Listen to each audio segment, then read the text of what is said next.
नमस्कार, आप देख रहे हैं खबर इंडिया और मैं हूं आपके साथ चंद्रश्री राजपूत। आपने ऐसे लोगों को देखा होगा जिनको हर मुद्दे में अपनी टांग अड़ाने की आदत होती है और ऐसे में उन्हें मजा आता है। हालांकि उससे उनका कोई लेना देना नहीं होता, बस उनका मकसद ये होता है कि किसी भी तरह से लाइमलाइट में आ जाएं। और फालतू की पब्लिसिटी लेने के लिए आजकल लोग ऐसा ही कुछ कर जाते हैं जिसका खामियाजा उन्हें बाद में भुगतना पड़ता है। यहाँ हम बात कर रहे हैं बॉलीवुड की एक्ट्रेस ऋचा चड्ढा की, जो हाल ही में चर्चा में छाई हुई है। चर्चा में वो क्यों आई है, इसके बारे में भी आपको बताएंगे। ऋचा चड्ढा, जिनको अपने करियर और फूहड़ता भरी फिल्मों से इतनी फुर्सत मिल गई है कि वो अब देश के जवानों पर भी बेहुदा टिप्पणियां करने लगी है। एक्ट्रेस ऋचा चड्ढा अक्सर अपनी बेहुदा टिप्पणियों की वजह से सुर्खियों में रहती है, लेकिन इस बार तो इन्होंने हद ही पार कर दी। टिप्पणी भी ऐसी कर दी जिसकी चारों तरफ से आलोचना की जा रही है और ऋचा की बदनामी अलग हो रही है। ऋचा चड्ढा ने ऐसा ट्वीट किया है जिससे बवाल मच गया है। दरअसल ऋचा चड्ढा ने अपने एक ट्विटर हैंडल पर एक ट्वीट किया जिसमें लिखा है, गलवान सेज हाय। ऋचा ने अपने ट्वीट से भारतीय सेना का न सिर्फ मजाक उड़ाया है, बल्कि गलवान घाटी में भारतीय सैनिकों को भी बदनाम किया है। देश के लिए अपनी जान कुर्बान करने वाले जवानों का अपमान करने में ऋचा चड्ढा को जरा भी हिचक महसूस नहीं हुई। बड़ी बेशर्मी से भारतीय सेना के जवानों पर ताना मारती हुई वो नजर आई। आपको बता दें कि भारत चीन के बीच 2 साल पहले यानी कि 2020 में गलवान में हिंसक झड़प हुई थी, जिसमें 20 भारतीय जवान शहीद हो गए थे।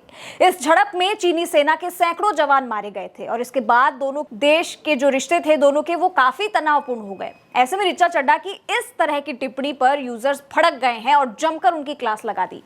अब सवाल ये आता है कि आखिर बॉलीवुड ऐसी हरकतें बार बार क्यों करता है, और इस पर आपको बता दें कि बॉलीवुड भी अब 2 हिस्सों में बटा हुआ नजर आया। जहां एक तरफ ऋचा चड्ढा इस बयान पर लोगों की अवहेलना झेल रही है, आलोचना झेल रही है, वहीं पर अक्षय कुमार ने एक ट्वीट करके लिख दिया है कि अगर सेना है तो हम हैं, सेना के ऊपर ऐसी टिप्पणी नहीं करनी चाहिए।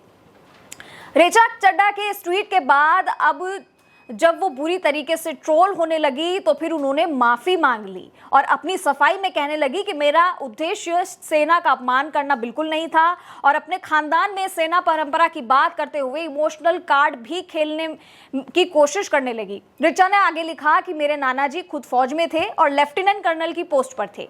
भारत चीन युद्ध में उनके पैर में गोली लगी थी और ये मेरे खून में है।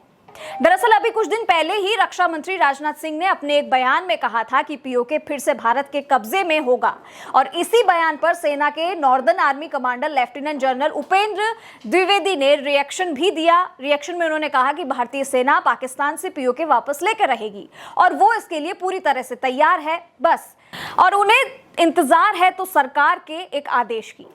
बस इसके बाद ऋचा चड्ढा ने अपने ट्विटर हैंडल से एक ट्वीट कर दिया और दिखा दिया कि उनके अंदर कितना देश प्रेम है। मगर ऋचा चड्ढा की माफी के बाद भी लोगों का गुस्सा थमने का अब नाम नहीं ले रहा है।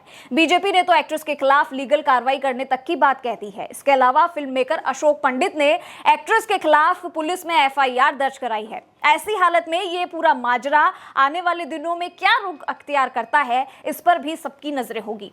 हालांकि ये पहली बार नहीं है जब एक्ट्रेस ने ऐसी टिप्पणी करी हो। इसके पहले भी ऋचा चड्ढा ने इस तरह के बयानबाजी की है, फूहड़ता बड़े ट्वीट्स किए हैं। इस तरह से जवानों पर पहले भी ये ट्वीट कर चुकी है, अपमान कर चुकी है और उनकी गरिमा को ठेस पहुंचा चुकी है। और इसके बाद उन्होंने भले ही माफी मांग ली हो, लेकिन ऐसा उन्होंने अनजाने में तो कतई नहीं किया होगा, क्योंकि इससे पहले भी ऋचा चड्ढा अपनी हरकतों से भारत के प्रति अपनी नफरत का परिचय दे चुकी है। इस साल की शुरुआत में जब भारतीय रुपए में लगातार गिरावट देखने को मिल रही थी, तब भी ऋचा चड्ढा ने बड़ा ही अजीबोगरीब ट्वीट किया था।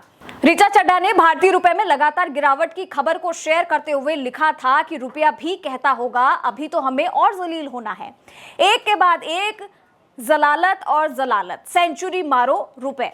कठुआ में 8 साल की बच्ची के साथ जो रेप हुआ था, उस वक्त भी बवाल मच गया था चारों तरफ। कठुआ में हुए 8 साल की बच्ची से रेप के मामले में भी ऋचा चड्ढा ने कुछ लिख दिया था। एक नाबालिग के साथ बलात्कार और हत्या को कोई भी सही नहीं ठहरा सकता। आखिर कैसे वो गौ हत्या के एक बहाना बना सकते हैं जब उन्होंने इस हरकत को एक मंदिर में अंजाम दिया गया है। ऐसे लोग नकली हिंदू, वो किसी धर्म को नहीं मानते और ये किसी भी धर्म के लिए शर्मनाक है। उन सभी पर लानत है जो इन लोगों का बचाव कर रहे हैं।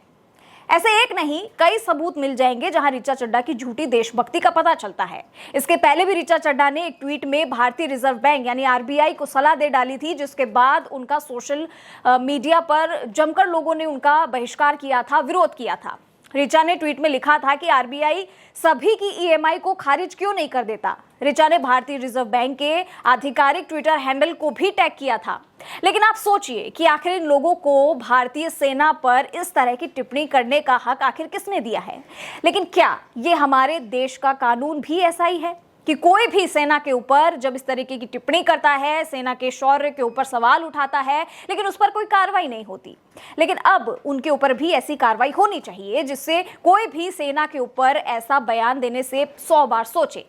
अब आपको बताते हैं कि ऋचा चड्ढा जो कांग्रेस के करीब है और काफी लंबे समय से ऋचा चड्ढा और अली फजल नाम के जो सेलिब्रिटी है उनके गहरे ताल्लुकात को लेकर वो काफी टाइम से चर्चा में थी, जिसके बाद अब ऋचा चड्ढा कुछ दिन पहले ही अली फजल से के साथ शादी के बंधन में बंध गई।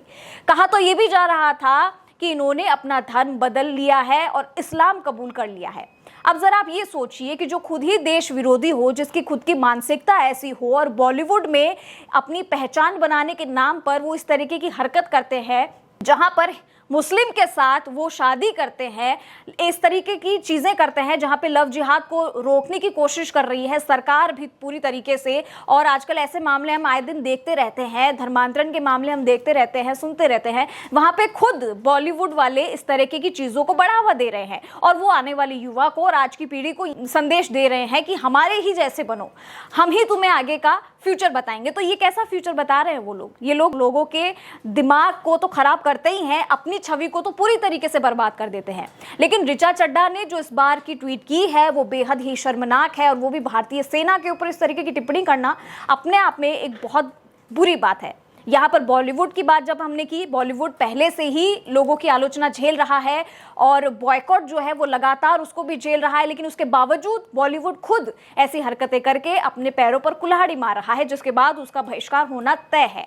ऋचा चड्ढा की आने वाली कुछ फिल्में हैं, इसके ऊपर भी असर पड़ सकता है इस ट्वीट के बाद, क्योंकि चारों तरफ से ऋचा चड्ढा को घेर लिया है लोगों ने और उन्हें ट्रोल कर रहे हैं। तो आने वाली फिल्म पर उसका क्या असर होने वाला है ये आने वाला वक्त ही बताएगा। लेकिन इसको लेकर आपका क्या कुछ कहना है, ऋचा चड्ढा के इस ट्वीट को लेकर आपने क्या कुछ कहा है, मुझे कमेंट बॉक्स में जरूर लिख के बताइएगा। और हमारे चैनल को यानी खबर इंडिया को लाइक, सब्सक्राइब और शेयर करना ना भूलें, और हाँ, बेल आइकन जरूर दबाइएगा। नमस्कार।